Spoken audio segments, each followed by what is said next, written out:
Assalamu alaikum. Welcome to 168 Hours, your weekly roundup of the top local stories. I am Abdullah Ahil, your host for the evening. Stay tuned. A damning special audit report releases by the Auditor General's Office, or AGO, has exposed arguably the largest case of stolen funds through a state-owned firm in Maldives history. The report targets the public utilities firm Fenaca Corporation during the tenure of the previous Maldivian Democratic Party, or MDP, government headed by former President Ibrahim Mohamed Saleh, which has blown the lid on staggering embezzlement of over $143 million. The comprehensive audit, which has sent shockwaves through the nation, details a pattern of alleged financial irregularities and misappropriation of public funds. According to the Auditor General's findings, the previous administration is accused of circumventing proper procurement procedures, with a significant number of 674 project agreements reportedly awarded without open bidding. Specific areas highlighted by the audit include substantial sums allegedly diverted for the purchase of crucial infrastructure components. The report points to $51.2 million spent on electricity cables, $35.8 million for power generator sets, and $25.7 million on transformers, along with a further $32.2 million reportedly embezzled through water and sewage projects. Citing information from the Auditor General's report, a government official on condition of anonymity stated that the scale of the alleged Fenaca fraud at $143 million surpasses notorious past scandals such as the 1999 FPID and the 2015 MMPRC scams in terms of the sheer volume of embezzled funds. The official further suggested that the total extent of theft and fraud committed by the MDP government between 2018 and 2023 could potentially be larger than any exposed in the past century. In response to the gravity of the findings, independent state agencies, including the Anti-Corruption Commission, or ACC, have reportedly launched their own investigations into the massive theft. Some cases are understood to have already been forwarded to the courts for prosecution, with measures such as travel bans being enforced against individuals implicated. Among those facing scrutiny is Mohammed Saeed, former managing director of Fenaca and reportedly a close associate of former President Saleh. The revelations are expected to fuel further public discourse and calls for accountability regarding the management of state resources.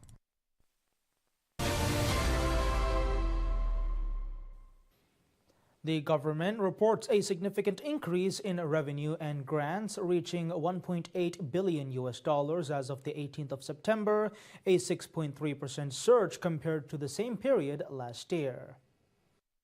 This positive fiscal development, detailed in the last weekly fiscal development report from the Ministry of Finance and Planning, is largely attributed to robust tax collections and a surge in tourism. Taxes formed the backbone of this revenue growth, accounting for $1.4 billion or 76.5% of the total revenue so far this year, as several tax categories have seen notable increases. Following adjustments in tax rates, green tax revenue has more than doubled, experiencing a remarkable 102.4% increase. Departure tax revenue also saw a substantial rise of 51.1%, while personal income tax collections climbed by 15.7%. Beyond direct taxes, non-tax revenue streams have also contributed significantly, as extensions paid for resort development have boosted tax and non-tax revenue by 13.7%. In addition, revenue from airport development fees has surged by 56.6%, a direct reflection of the burgeoning tourism sector. Maldives has welcomed over 1.6 million tourists this year, marking a 9.6% increase in arrivals compared to the corresponding period the previous year. Additional revenue streams, including land acquisition and conversion fees, lease period extension fees, and rental income from resorts, have also shown positive growth.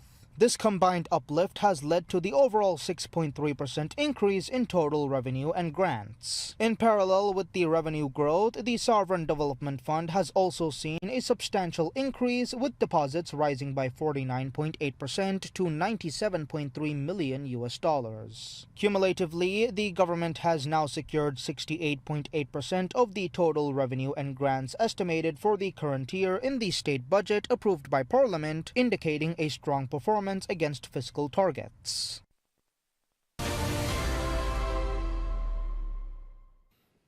President Dr. Mohamed Muiz returns to Male following a multi-day tour of inhabited islands across Vavo, Mimo, Fafa, and Ta atolls, underscoring his administration's commitment to community-led development and direct engagement with island constituencies.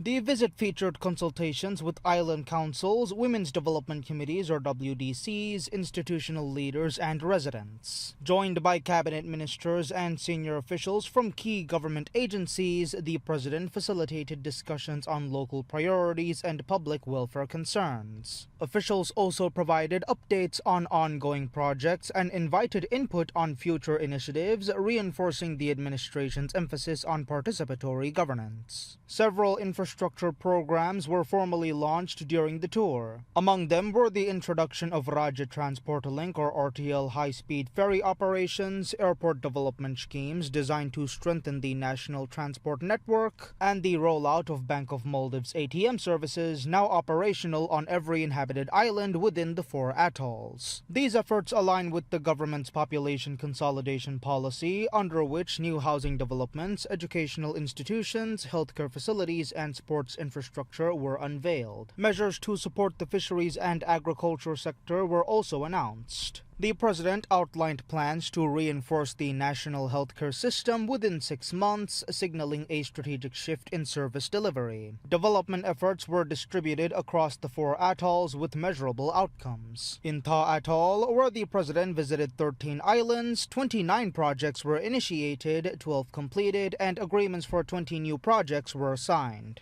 Faf Atoll saw the launch of 13 projects, the completion of 6, and the signing of 10 new agreements. In Meme Atoll, 13 projects were initiated, 2 completed, and 6 contracts signed. Vav Atoll recorded 5 projects launched, 4 completed, and 4 new agreements formalized. In Ta Atoll, the expansion of police services reached completion with the inauguration of a police desk on the island of Omadu, marking full coverage of the atoll. The administration maintains that a nationwide police presence will significantly bolster efforts to build a safe and peaceful society. Officials confirmed that ATM services have been successfully established and completed on all islands across the 4 atolls, ensuring broader access to banking for residents. President Muiz described the primary objective of his visits as direct engagement with citizens to identify their needs, a goal he said was well achieved during the tour. The administration concluded the visit by reiterating its commitment to grassroots consultation, affirming that sustained dialogue with local communities remains central to its governance approach.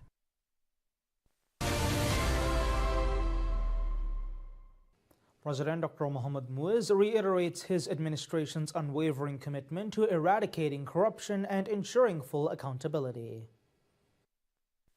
Speaking to the community of Timarfushi Ta Atoll, the president affirmed that he will ratify the Asset Recovery Bill immediately once the parliament passes it and forwards it for ratification. He stated that government agencies will begin actively pursuing all individuals involved in major cases of theft and corruption from the moment the bill comes into effect.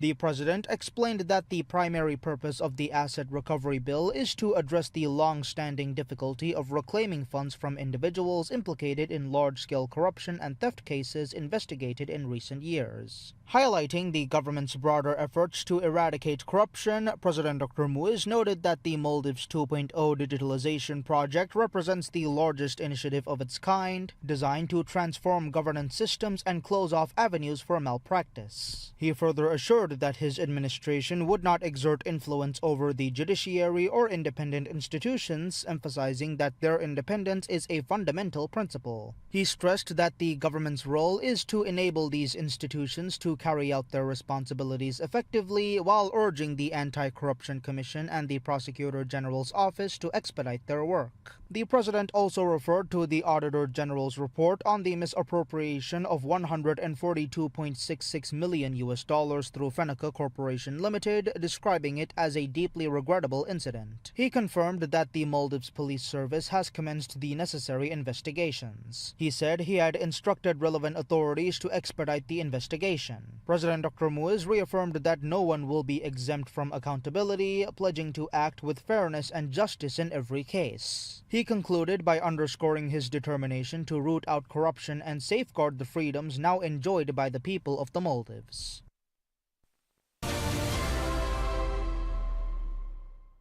Minister of Foreign Affairs Dr. Abdullah Khalil states that refusing to see Palestinians as equal human beings is the shame of the century.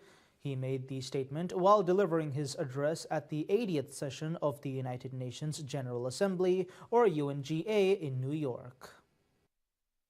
In his address, the foreign minister strongly condemned Israel's actions in Gaza and accused powerful nations of complicity in sustaining the genocide. He noted that more than 66,000 civilians, most of them women and children, have been killed in Gaza, and described harrowing scenes of people killed while begging for food and mothers left holding lifeless babies and children staring blankly at the ruins of their homes and futures. The minister stressed that Israel has willfully, shamefully, and repeatedly violated international law, defied Security Council resolutions, ignored the International Court of Justice, and even sanctioned the International Criminal Court. The minister said the devastation in Gaza was being sustained by weapons and financial support of countries that publicly claim to defend human rights. He said refusing to see Palestinians as equal human beings, deserving of life, dignity, and freedom is the shame of the century. Minister Khalil warned that famine should never be used as a weapon of war, and warned against Israel's illegal attacks beyond Gaza, including strikes against Qatar, Syria, Lebanon, Yemen, Tunisia, and Iran. He said each strike is a reminder that borders are trampled when power speaks louder than law. In his speech, the minister warned of the erosion of the global order along three fault lines: the taboo against conquest, respect for sovereignty and territorial integrity, and the doctrine of multilateralism. He cautioned that each is under siege as powerful states use force to redraw boundaries, silence voices, and bypass international institutions. Minister Khalil also urged member states to use the 80th UNGA as the repair moment for the multilateral system, starting with the reform of the Security Council. He called for an expanded and more representative council, including a rotating seat for SIDS, greater transparency in deliberations, and accountability in its decisions. The minister also urged the UN to correct historic imbalances and pointed out that the organization has never had a female Secretary General, adding that the time to correct that is now. Turning to global challenges, the minister warned that climate emergency is deepening as major emitters continue to evade their responsibilities. He noted that developing countries such as the Maldives are being stripped for their financial space needed for resilience, health, and education due to crushing external debt. The minister further said the global financial system must deliver deeper, faster, fairer restructuring by scaling up concessional finance for SIDS and ensuring that climate finance is additional, predictable, and aligned with adaptation needs. The minister also highlighted the upcoming entry into force of the BBNJ agreement and stressed the importance of the Antigua and Barbuda agenda as a roadmap for SIDS to achieve resilient prosperity. The minister spoke on the Maldives 2.0 agenda, describing it as a blueprint for change. He said it is reshaping governance, digitizing services, and building an inclusive, future-ready economy so every child on every island has the same chance to thrive. The foreign minister closed with a warning: either the world rebuilds the foundations of law and norms or accepts a future where might makes right. He said in such a lawless world, small states will be the first casualties.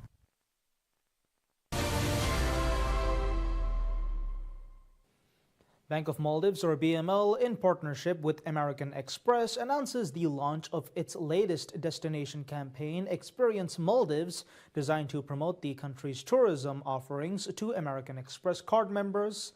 This marks the fourth collaboration between the tour organizations, underscoring a sustained commitment to luxury travel and curated experiences. The two-year initiative is endorsed by the Ministry of Tourism and Environment, the Maldives Association of Tourism Industry (MATI), Visit Maldives Corporation (VMC), and the National Boating Association of Maldives (NBAM). With support from these key institutions, the campaign aims to elevate the Maldives' profile among premium travelers. American Express card members will be eligible for exclusive benefits across a range of participating resorts, live boards, and merchants. According to BML, the program is structured to provide seamless access to premium experiences, including spa treatments, beachside dining, water sports, floating breakfast, room upgrades, and locally inspired excursions. At the launch ceremony, Muhammad Sharif, Chief Executive Officer and Managing Director of BML, welcomed the renewed partnership and highlighted its strategic value. The campaign also reflects American Express's broader commitment to enriching its global travel ecosystem. Divya Jain, Vice President and General Manager of Global Network Services for Asia and South Pacific Growth Markets, highlighted the Maldives' enduring appeal. Previous iterations of the Experience Maldives campaign similarly offered American Express card members access to premium services, exclusive rates, and complimentary amenities designed to enrich their travel experience.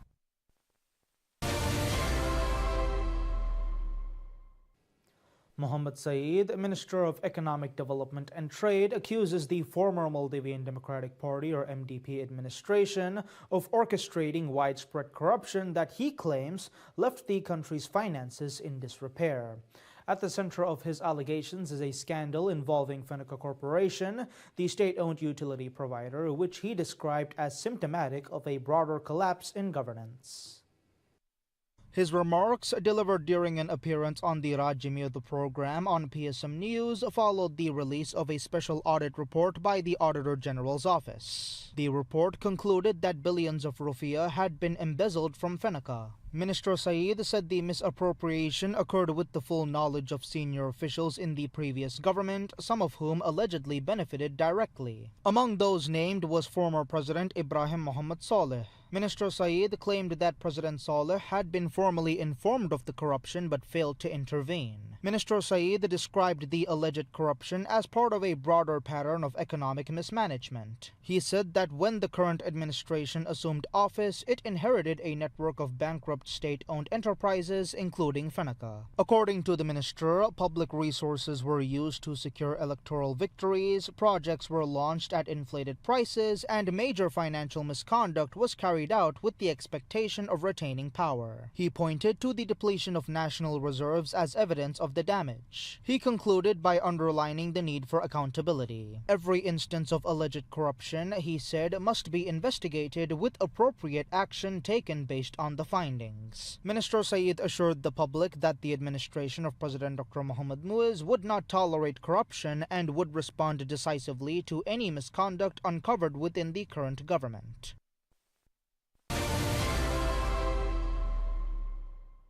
The Minister of Finance and Planning, Musa Zamir, reveals that the technical phase of the draft government budget for the upcoming fiscal year has been successfully completed, with final preparations now underway ahead of its presentation to Parliament. Speaking to PSM News in Guraido, Tha Atoll, Minister Zamir confirmed that the budget process is proceeding according to schedule. He detailed the preparation of the first draft involved extensive meetings with all ministries and relevant government offices, culminating in the technical completion of the document by the Fiscal Affairs Department of the Ministry and the Policy Office of the President's Office. The minister explained that following the submission of the draft to the President, the final phase will commence with relevant agencies before the mandatory parliamentary filing. According to law, the state budget must be submitted to Parliament 2 months before the end of the fiscal year to allow for thorough debate and committee stages prior to approval. While the government has not yet announced the total projected expenditure, Minister Zamir reiterated that the administration will prioritize the Maldives 2.0 initiative in the new financial plan. In addition, the budget is set to include a major focus on housing, with the president previously indicating that more than $64 million will be allocated for social housing projects and associated infrastructure. The upcoming budget, which encompasses recurrent expenditures, capital infrastructure spending, debt repayments, and estimated revenues, signals a pivot from the current year's fiscal strategy. The government approved a $3.7 billion budget for the current year, which focused heavily on debt repayments through stringent austerity measures. The administration has since announced that the coming years will be marked by significant infrastructure and housing development without placing an undue burden on the public or the economy. President Dr. Muhammad Muiz significantly elevates the stature and reward structure of the National Quran Reading Competition, announcing that top winners will be awarded special government scholarships to pursue higher studies up to PhD programs in a country of their choice. This unprecedented commitment underscores the administration's pledge to provide the highest possible encouragement for the beautiful recitation of the Holy Quran. The presidential decree ensures that the first-place winners across 3 major categories, the non-visual recitation, the visual recitation, and the Hafiz category, will receive these fully funded educational opportunities. This move makes the National Quran Reading Competition arguably the most highly prized competition held in the Maldives, fulfilling the commitment President Dr. Muiz made during last year's awards ceremony. In addition to the scholarships, the winners of these 3 individual categories, along with the overall winner, will receive the prestigious presidential prize, which includes a substantial cash award of $6,485 and a commemorative plaque of honor. The government has also confirmed that ministry-awarded prizes across all categories will be significantly more attractive than in previous years, with increased avenues for private donors to contribute. The 37th National Quran Reading Competition, which ran from the 18th to the 26th of September, saw robust participation, highlighting the contest's national significance. A total of 1,023 participants from various parts of the country competed, including 582 in the visual recitation category, 412 in the non-visual category, and 29 in the Hafiz category. Established in 1981, the annual contest is the nation's oldest and long-running uninterrupted Quran recitation competition organized directly by the government. Results for this year's competition are scheduled to be announced in early October. In a related development, the competition is set to implement a new screening process for all participants starting next year. The decision, announced by the Holy Quran Center, aims to significantly elevate the quality of the competition, which sees an ever-increasing number of participants from across the nation's capital and provinces. Ali Wahid Abdurrahman, academic coordinator of the National Center for the Holy Quran, explained the upcoming changes to PSM News, stating that the competition will be structured into different rounds, with each participant undergoing a mandatory screening. He detailed, while schools traditionally conduct internal screenings for their students, the new system will extend this initial evaluation to all entrants, including those from private Quran classes and individual applications, ensuring a comprehensive assessment of readiness. Ali Wahid noted that concerns had arisen regarding some participants not demonstrating the requisite seriousness or quality expected in a national-level contest, highlighting instances of children entering who were not adequately prepared for such a prestigious contest. The new screening initiative is designed to address these issues, ensuring that only the most competitive and highest-quality children advance through the stages, ultimately reaching the final rounds. The updated rules incorporating these quality-focused amendments are slated to be officially gazetted.